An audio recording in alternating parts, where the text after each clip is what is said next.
சிம்ம ராசிக்காரர்கள் இவர்கள் யாருன்னு சொல்லிட்டாங்க. ஒரே வார்த்தையில நான் சொல்ல முடியும், நேர்மைன்னா யாரு, அதுதான் இந்த சிம்ம ராசிக்காரர்கள். இவர்களுடைய வாழ்க்கையில எப்பவுமே சரிங்க, யாருக்கும் துரோகத்தையோ இல்ல யாருக்கும் ஏமாற்றத்தையோ கொடுக்க மாட்டாங்க. ஒருத்தங்க இந்த சிம்ம ராசிக்காரர்களை நம்பிட்டாங்கன்னா போதும், அவர்களுக்காக தன்னுடைய உயிரை கூட கொடுக்குவாங்க. அவ்வளவு இதுக்கு ரொம்ப மற்றவங்க மேல அன்பையும் வைப்பாங்க, மற்றவங்களுக்கான நம்பிக்கையும் கொடுக்க தான் செய்வாங்க எப்பவுமே. இவர்கள் என்னைக்குமே சொல்றாங்க, இன்னைக்கு நேத்து அப்படின்லாம் கிடையாது. எப்போதுமே இந்த சிம்மராசிக்காரர்கள் துரோகம் அப்படின்ற ஒரு விஷயத்த யாருக்குமே பண்ண மாட்டாங்க. மற்ற நபர்கள் இவர்களை ஏமாற்றுவாங்க, துரோகம் பண்ணுவாங்க, மற்றவங்க முன்னாடி அசிங்க கூடப்படுத்துவாங்க. ஆனா இவர்கள் அந்த தவிர இது நாள் வரைக்கும் யாருக்குமே செஞ்சது கிடையாதுங்க. மற்ற நபர்கள் நம்மளால கஷ்டப்பட்டுருவாங்களோ, மற்றவங்க நம்மளால காயப்பட்டுருவாங்களோ, மற்றவங்க நம்மளால வருத்தப்பட்டுருவாங்களோ அப்படின்றதுக்காக இவர்கள் எப்போதுமே செய்யக்கூடிய ஒரு விஷயம் என்ன தெரியுமாங்க, யாரையும் கஷ்டப்படுத்தக்கூடாது, யாரையும் அவமானப்படுத்தக்கூடாது, யாரையும் அசிங்கப்பட வைக்கக்கூடாதுன்றதுக்காக சிம்மராசிக்காரர்கள் அந்த அளவுக்கு உண்மையா இருப்பாங்க எல்லோருக்குமே. என்னதான் இவர்கள் உண்மையாக இருந்தாலும் மற்றவர்களுக்கு நல்லது நினைச்சாலும் இவர்களுடைய வாழ்க்கையில அதெல்லாம் நடக்கும்ல. இப்போ நான் ஒருத்தனுக்கு ஒரு 1000 ரூபாய் கொடுத்தேன் அப்படின்னா எனக்கு இன்னொருத்த 1000 ரூபாய் கொடுப்பானா? மாட்டாங்க.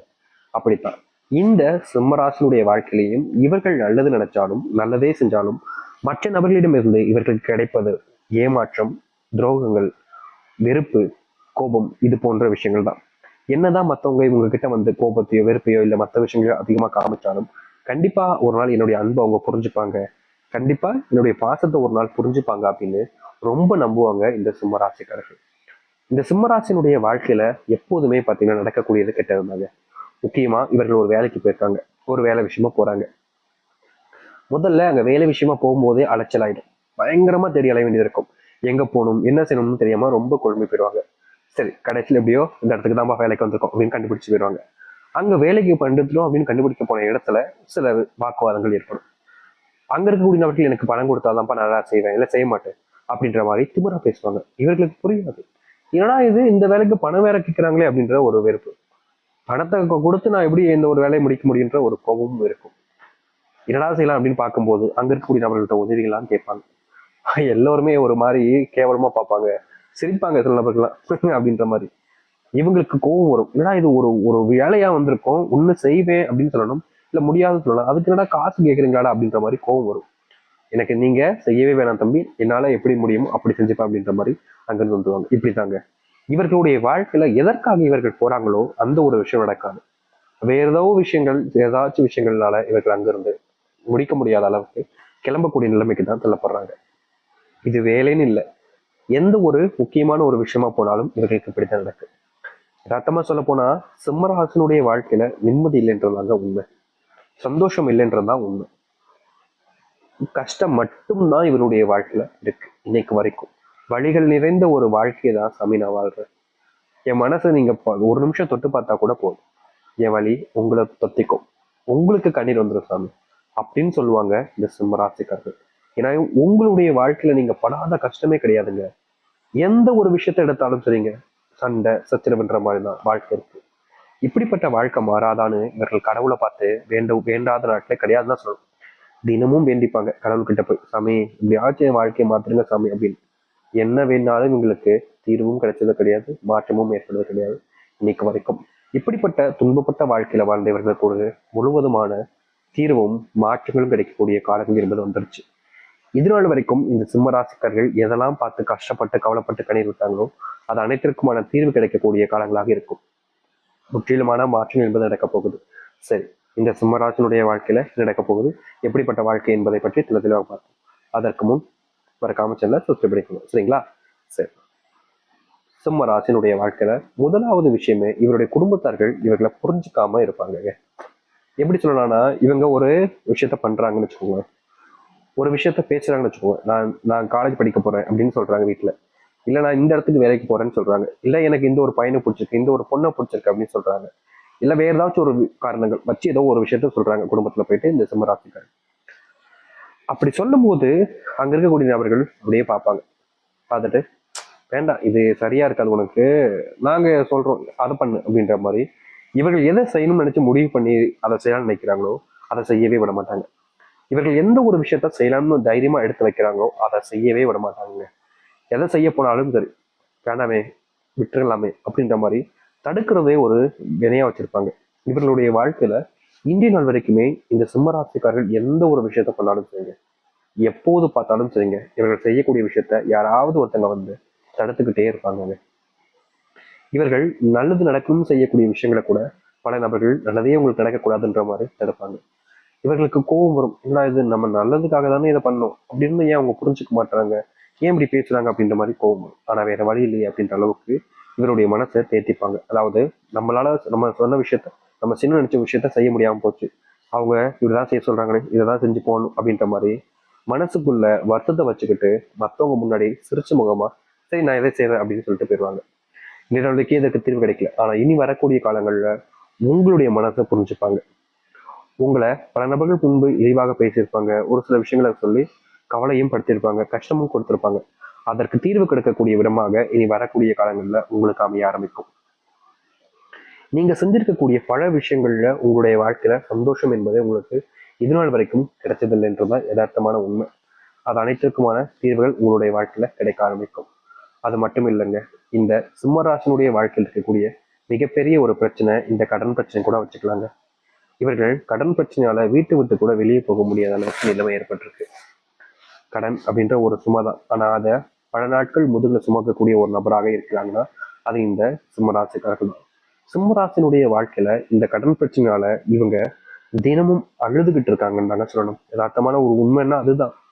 இவர்களுடைய வாழ்க்கையில இவர்கள் கண்ணீர் விடாத நாட்களே கிடையாது.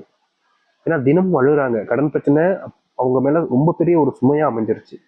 அதை என்னதான் இவர்கள் தடுக்கும் நினைச்சாலும் நீக்கிடலாம், பணத்தை கொடுத்துடலாம், யார்கிட்ட இருந்து கடன் வாங்கினாங்களோ கொடுத்துலான்னு பார்த்தாலும் முடியல. ஏன்னா இவர்களுடைய வாழ்க்கையில் இன்னைக்கு ஒரு 10,000 ரூபாய் ஏதோ ஒரு கடன் ஆயிடுச்சு வச்சுக்கோங்களேன். கடன் ஆயிடுச்சு அப்படின்னு சொல்லிட்டு அதை அடைக்கிறதுக்கு கஷ்டப்பட்டு வேலை பார்ப்பாங்க. மாச சம்பளம் இப்போ கிடைக்குது, 10ஆம் தேதிக்குள்ள கிடைக்குதுன்னு வச்சுக்கோங்களேன்.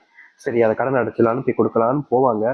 அந்த கொடுக்குற நேரத்துல ஒரு செலவை வீட்டில் வச்சிருவாங்க. செலவே இருக்காதுன்னு தான் நம்புனாங்க, ஆனா கடைசி நிமிடத்துல இவர்களுக்கு ஒரு செலவு வச்சிருவாங்க. அது முக்கியமான செலவாகவும் இருக்காது, ஆனா காசு இருக்குல்ல செலவு பண்ணிடலாமே அப்படின்ற மாதிரி குடும்பத்தார்கள் சொல்லக்கூடிய விஷயங்களை வேற வழி இல்லாம இவங்களுக்கு அதை செய்யணும்னு விருப்பம் கூட இருக்காது, ஆனா அவங்க சொல்லிட்டாங்களே வேற வழி இல்லாம இந்த சிம்மராசிக்காரர்கள் அதை செய்வாங்க. கடைசியில என்ன நடக்கும், சிம்மராசிக்காரர்கள் வச்சிருந்த பணத்தை கடன் அடைக்கலாம்னு வச்சிருந்தாங்க. ஆனா கடைசியில என்ன ஆச்சு, அதை அடைக்க முடியாம வேறு ஒரு விஷயத்துக்கு பணத்தை செலவு பண்ற வேலையை ஆயிடுச்சு. இப்ப பணத்தை செலவு பண்ணிட்டாங்கன்ற போது கடைசியில கெட்ட பேரும் இவங்களுக்கு தான் வரும். உன்னை யாரு இந்த இதுக்கு செலவு பண்ண சொன்னா அப்படின்ற மாதிரி அதுலயும் கெட்ட பேர். அதாவது ரெண்டு பக்கமும் கெட்ட பேர் கடைசியில வந்து நிக்கிறது இவர்களுக்காக தாங்க இருக்கும். ஒரு பக்கம் இவர்கள் கடன் அடைச்சலான்னு ஒரு நல்ல இடத்துல இருந்தாங்க. சரி கொஞ்சம் போல கடன் அடைப்பை வச்சுக்கிட்டு குடும்பத்தார்கிட்ட கொடுக்கலாம், இவங்க கேட்கறாங்கன்றதுக்காக சரி குடும்பத்துக்கு கொடுப்போம் அப்படின்ற ஒரு விஷயம். அதாவது யாருக்கும் கஷ்டம் வரக்கூடாது அப்படின்ற ஒரு விஷயத்தான் இவங்க பண்ணாங்க. ஆனா கடைசியில் என்ன ஆச்சுன்னா, ஒன்னாலதான் இந்த பிரச்சனையே ஆச்சுன்ற மாதிரி எல்லா பிரச்சனைகளையுமே கடைசியில இவர்கள் பக்கம் திருப்பி விட்டாங்கன்னு தாங்க யதார்த்தமான ஒரு விஷயம். இன்றைய நாள் வரைக்குமே இந்த சிம்மராசிக்காருடைய வாழ்க்கையில ஏதாவது ஒரு பிரச்சனை கஷ்டம் அப்படின்றது நடந்துகிட்டே இருக்குதுங்க. தீர்வை தேடி ஓடினாலும் இவர்களுக்கு தீர்வுன்றது கிடைச்சதில்லை. பதிலை தேடி ஓடுவாங்க, பதிலும் இவங்களுக்கு சாதகமா அமைஞ்சது கிடையாது. கேள்வி என்னன்னு தெரியாது, வாழ்க்கையில என்ன பண்ண போறோம்னு தெரியாம இவர்கள் பல நாள் தப்பிச்சிருக்காங்க தானே சொல்லணும். என்னடா வாழ்க்கை, வாழ்க்கை வாழவே பிடிக்கல, இப்படிப்பட்ட வாழ்க்கையிலனா எதுக்கு வாழணும் அப்படின்னு இவருடைய மனசுக்குள்ள ஒரு நாளும் கேள்விகளை இவங்க கேட்டுக்கிட்டு இருக்காங்க. ஆனா எந்த ஒரு கேள்விக்கும் பதில் கிடைக்கலன்றதும் ஒரு யதார்த்தமான உண்மைதான். அதுல எந்த ஒரு மாற்று கருத்தும் இல்லைங்க. இவர்களுடைய வாழ்க்கையில கேள்விக்கு பதில் இல்லாமலும் சரி, கேள்விகளும் தெரியாமலும் சரி, வாழ்க்கையில பல நாட்கள் கஷ்டப்பட்டுருக்காங்க. அதற்கான தீர்வு கிடைக்கக்கூடிய காலமாக உங்களுடைய வாழ்க்கையில இருக்கும். உங்க மேல அன்பு காமிக்க மாட்டாங்க, பாசம் காமிக்க மாட்டாங்க, எப்போது பார்த்தாலும் உங்க மேல வெறுப்பையும் கோபத்தையும் தான் காமிக்காங்கன்னு நீங்க எவ்வளவு நாள் கவலைப்பட்டீங்களே, அதற்கான முற்றிலுமான தீர்வு கிடைக்கக்கூடிய காலங்கள் தாங்க இனி வரக்கூடிய காலங்கள் இருக்க போகுது. நீங்க சில விஷயங்கள் இதற்கு முன்பு பண்ணியிருந்தாலும் அந்த ஒரு சில விஷயங்கள் உங்களுடைய வாழ்க்கையில உங்களுக்கு சாதகமாகவே அமைஞ்சிருக்காங்க. நீங்க பண்ணும்போது உங்களுக்கு சரிப்பட்டிருக்கும், ஆனா சில தினங்களுக்கு அப்புறம் எப்ப பண்ணிட்டோமோ அப்படின்ற மாதிரி வருத்தங்களும் இருந்திருக்கும். இதற்கு தீர்வே கிடைக்காதான்னு நீங்க பல நாட்கள் போராடிருக்கீங்க. ஆனா அது போன்ற விஷயங்களுக்கு தீர்வு கிடைக்கக்கூடிய காலங்களாக இனி வரக்கூடிய காலங்கள் அமையும். நீங்க எந்த ஒரு விஷயத்த செஞ்சாலும் சரிங்க, நண்பர்கள் நமக்காக இல்லையே, சொந்த பந்தம் நமக்காக இல்லையே, உறவுகள் நமக்காக இல்லையே நீங்க வருத்தப்பட்டீங்க, அது அனைத்திற்குமான தீர்வுகள் கிடைக்கக்கூடிய காலங்களாக இனி வரக்கூடிய காலங்கள் அமையும். முடிஞ்ச அளவுக்கு நீங்க உங்க மேல நம்பிக்கை வைக்க பாருங்க. ஏன்னா இந்த சிம்மராசிக்காரர்கள் தன்னை நம்புறதை விட தன்னுடைய குடும்பத்தார்கள் நம்புவாங்க, தனக்கு நெருக்கமா இருக்கவங்களும் நம்புவாங்க, தன் நண்பர்களை கூட நம்புவாங்க, ஆனா தன்னை நம்ப மாட்டாங்க. இப்படி இந்த சிம்மராசிக்காரர்கள் உங்களை நீங்க நம்பாம இருக்கிறதே உங்களுக்கு மிகப்பெரிய தப்புங்க. உங்க மேல நம்பிக்கை இல்லைன்னா நீங்க எந்த ஒரு விஷயத்த செஞ்சாலும் சரிங்க. உண்மையாவே சொல்றேன், 100% சொல்றேங்க. உங்களால எதையுமே பர்ஃபெக்டா செஞ்சு முடிக்க முடியாது. உங்க மேல நீங்க என்னைக்கு நம்பிக்கை வைக்கிறீங்களோ, என்னால முடியும்டா அப்படின்னு ஒரு நம்பிக்கை வருதோ, அன்னைக்கு உங்களுடைய வாழ்க்கையில நீங்க எல்லாத்தையுமே உங்களுக்கு சாதகமா மாத்திப்பீங்க. இனி வரக்கூடிய காலங்களில் இந்த சிம்மராசிக்காரர்களுக்கு நல்லது நடக்கணும். எந்தெந்த விஷயங்கள்ல துன்பம் வந்தாலும் அதெல்லாம் வந்து நல்லதாகவே வாழ்க்கை அமையணும்னா நம்பிக்கை தாங்க முதல்ல வைக்கணும். ஒரு விஷயத்த நல்லா புரிஞ்சுக்கோங்க. நீங்க ஒரு விஷயத்த பண்ண போறீங்க அப்படின்னா அடுத்தவர்கிட்ட சொல்லுங்க, தப்பு கிடையாது. ஆனா அதை பண்ணதுக்கு அப்புறமா சொல்றேங்க. பண்ணதுக்கு முன்னாடி நீங்க அடுத்தவர்கிட்ட சொல்ல சொல்ல அவர்களுக்கு பொறாமை உண்டாகுவதோடு நீங்க நல்லா இருக்கக்கூடாதுன்றதுக்காக பல தப்பான விஷயங்களை பண்ண வச்சு உங்களை அதுல இருந்து